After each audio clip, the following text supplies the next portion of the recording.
Greg Peterson, machinerypete.com, Rochester, Minnesota. Used tractor values have been really strong here, going on 5+ years now. And what I saw fourth quarter 2012 was all categories of used tractors, so four-wheel drive, 200 horse, 100 horse and under. Used values definitely went up, especially from August 2012 right through December. Saw a huge rush. Once again, the year-end tax buyer was really in play. People were really worried we were going to lose the Section 179 write-off.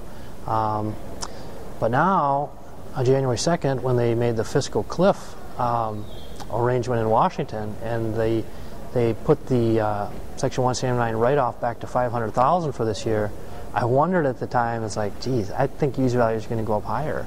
That's kind of what we've seen here the last, January and the first half of February. So good condition used tractors, really strong. Record prices all over, even in drought areas we're seeing high prices. If we talk used combine values, they're okay. They're haven't fallen off a cliff by any means, but not the same heat that we see with the used tractor values. So like I have a little 1 to 10 index rating, and for my used tractors it's like 9.4, 9.5, kind of all-time highs. Combines are more down around 7 on my 1 to 10 scale, so doing fine. But the 1, 2, 3-year-old ones, there's just an issue with volume sitting on the dealer lot still.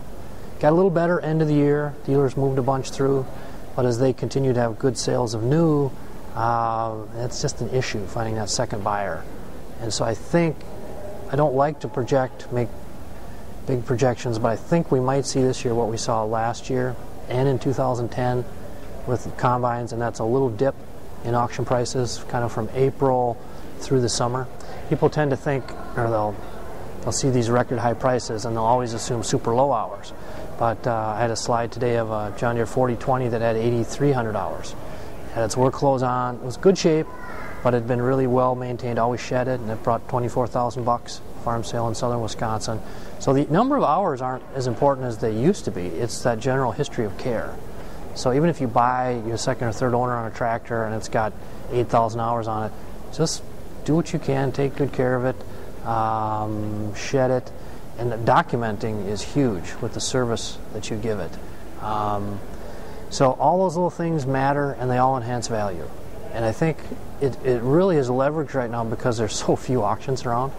I mean, the number of auctions have dropped like 60% versus 2000 to 2005. So if a well cared for tractor or well cared for disc, combine, whatever, shows up at auction, whether that's consignment or farm auction, whatever, they're selling for more money. So take good care of your stuff. It's understandable on the one hand because, generally speaking, it's been good years for farm income, so why quit when you're making some of the best money you've made? So we can all understand why there's fewer auctions. I see it play out in terms of like this last year, the percentage of estate sales, it was higher this last year than I've ever seen. 23 years tracking the market. So again, it just speaks to not many people retiring. So when those sales do show up, there's almost like this hyper-focused buying demand. It's almost like overly done because, and I mentioned it today, that the auction method is perfectly positioned right now to leverage that and get like a double premium for really good conditioned, whatever, a dozer, a tractor, planter, whatever. So, but it hinges on the condition of the equipment. And if you look ahead with the number of auctions, I guess to me the interesting thing is everything is so positive for ag worldwide. China's still growing, India's growing like China was, Africa's lifting. So those are all fabulous things long-term for ag. We've got low stocks, so we should have some good years for ag here. But again, people are asking me all the time, they're wondering when the bubble's going to pop for land values or used equipment values. I don't necessarily think they're going to anytime soon, but whenever things do turn down, I guess what I wonder about is then will folks all decide to maybe retire at the same time, and all of a sudden then you get a 1/3 jump in number of auctions, and if the price of corn is $3 and you have twice as many auctions, well, then everything's different. I don't see that happening. I'm not saying I see that coming down the road here, but if it did, I'll be there collecting prices either way, so we'll see what happens. How do online auction prices compare to traditional auctions? And tightening.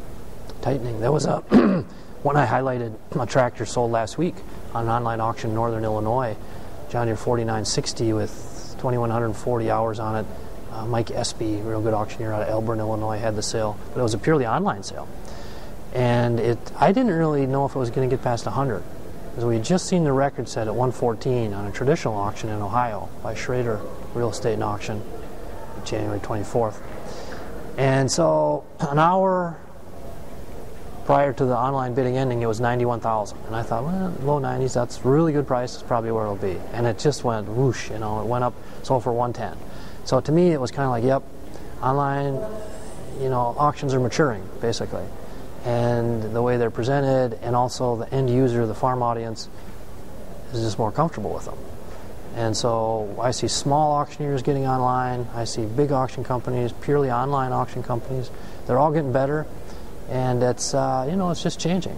And so, interesting, I just compile the data, and the prices tell the tale, but they're getting closer. I think 2013 will be a real interesting year here, starting off with few auctions, and I'm always just excited for tomorrow. And it doesn't matter to me if it's all shiny stuff or old junky stuff. I just love the next sale and seeing how the prices are. So every day is a good day.